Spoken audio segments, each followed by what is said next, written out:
महाराष्ट्र की सियासत से इस समय एक बड़ी खबर आ रही है। वो बड़ी खबर आपको बता देते हैं। महाविकास आघाड़ी सरकार के भीष्म पितामह एनसीपी प्रमुख शरद पवार कांग्रेस की बयानबाजी से नाराज बताए जा रहे हैं। सूत्रों के मुताबिक शरद पवार ने कल कांग्रेस नेताओं की मुलाकात में कांग्रेस प्रभारी एचके पाटिल से नाराजगी जताई है। सूत्रों के मुताबिक पवार ने कहा, अगर आपने सच में अकेले चुनाव लड़ने का फैसला लिया है तो इसे सार्वजनिक करें।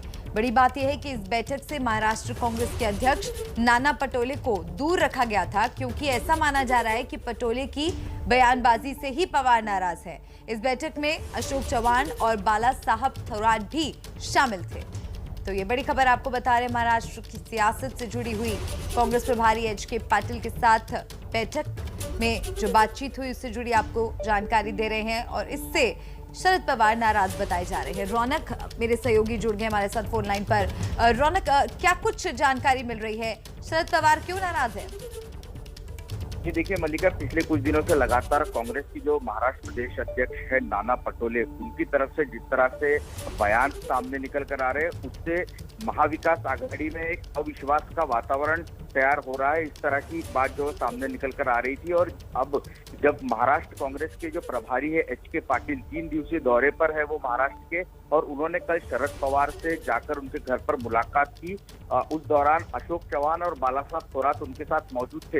हालांकि जो प्रदेश अध्यक्ष है उन्हें वो शरद पवार के घर नहीं लेकर गए। हमें जो सूत्रों से जानकारी मिली है उसके मुताबिक जो अकेले दम पर चुनाव लड़ने की बात लगातार पटोले की तरफ से की जा रही है, उसे लेकर शरद पवार ने नाराजगी व्यक्त की है और उन्होंने एचके पाटिल से कहा है कि अगर कांग्रेस पार्टी ने अकेले चुनाव लड़ने का तय किया है तो ये जो फैसला है वो सार्वजनिक कर देना चाहिए। इस शब्दों में जो है वो नाराजगी व्यक्त की है। साफ तौर पर उनका ये कहना है कि सरकार कोऑर्डिनेशन के साथ चल रही है, ऐसे में इस तरह की बयानबाजी करना सरकार की इमेज को जो है वो नुकसान पहुंचा सकती है और शायद अब ये जो मैसेज है वो नाना पटोले को कांग्रेस पार्टी के प्रभारी हो सकता है कि अपने तरीके से बताने की कोशिश करे। जी, तो इस मसले पर आगे क्या रुख हो सकता है कांग्रेस का, क्योंकि नाराजगी तो पवार साहब ने जाहिर कर दी है और इससे पहले भी ऐसे कई मौके आए हैं जब खुलकर कहा जा रहा था कि कांग्रेस अपना स्टैंड रखे। रौनक जी, निश्चित तौर पर पवार की तरफ से भले ही सरकार के संदर्भ में इस तरह की बात कही हो, लेकिन कांग्रेस पार्टी का ऑफिशियल स्टैंड क्या है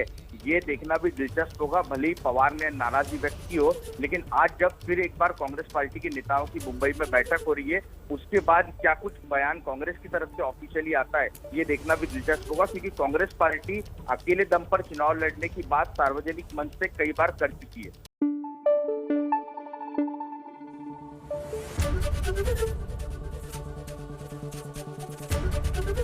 एबीपी न्यूज आपको रखे आगे।